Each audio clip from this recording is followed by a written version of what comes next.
ماڵی کە ئێستا هەمە لەسەر حکوومەتم تاپۆ کردووە یاومە بەستیحا ئەگەر مردم بکرێ بە خەستەخانە. وەسێتەکەی مامە جەمال وە خۆی جێبەجێکرا. خانووەکەی بەخشرایە تەندروستی سلێمانی. ئەمەش مەراسیمی ڕادەستکردنی کلیلی ئەو ماڵەیە کە جەمالی حەکیماغا داوای کردبوو لە دوای کۆچی دوای خۆی ماڵەکەی بۆ خزمەتی خەڵک بەکاربهێنرێت. مامە جەمال کەسایەتێکی دیاری ئەم شارە و کوردایەتی، کەسێکی تێکۆشەری دێرین و دانەبڕاوی نیشتیمانی و کوردایەتی و خەباتی ئەم میلەتەی ئێمە بۆ ئازادی و بۆ ڕزگاری و بۆ یەکتر خۆشویستن و بۆ خۆنەویستی درێژە پێدەری ئەم کاروانە بووە.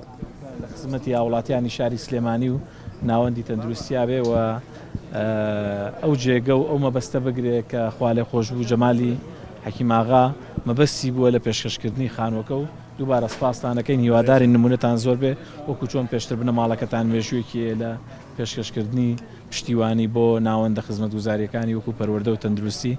هیوادارم ئێوەش لەسەر ئەو ڕێچکەیە بڕۆن و جەمالی حەکیماغا کە بە مامە جەمال ناسرا بوو 50 ساڵ هاوڕێی خەباتی سەرۆک مام جەلال بوو. شۆڕژگەرێکی ماندوو خەباتی کرد بۆ ئازادی کوردستان. برازاکەی دەڵێت دڵخۆشین کە وەسێتەکەی مامە جەمالیان جێبەجێ کردووە. جەمالی حەکیماغا بە درێژایی تەمەنی مێژوویەکی پڕ سەروەری بۆ خۆی و بۆ خانەوادەکەی تۆمار کرد. هەموو تەمەنی گەنجێتی و لاوی بەخشیە خەباتی ڕزگاری خوازی گەلەکەی. ئێمە ئەمڕۆ لەم مەراسیمەدا ڕۆحی پاکی شاد ئەکەین بە جێبەجێکردنی وەسێتەکەی خۆی و بە پێشکەشکردنی ئەم خانووە کە شوێنی نیشتەجێبوونی خۆی بوو تا ئەو کاتەی وەفاتی کرد و بە کەرتی تەندروستی بۆ خزمەتکردنی هاوڵاتیانی شارە جوانەکەمان. لەو ڕۆژەوە کە ئەو تا بریاتی سلێمانی ناوە ماڵی ئێمەش ماڵێکە لەو ماڵانە. جەمال حەکیم ئاغا ساڵی 1933 لە سلێمانی لەدایک بووە. نیو سەدە پێشمەرگە بووە.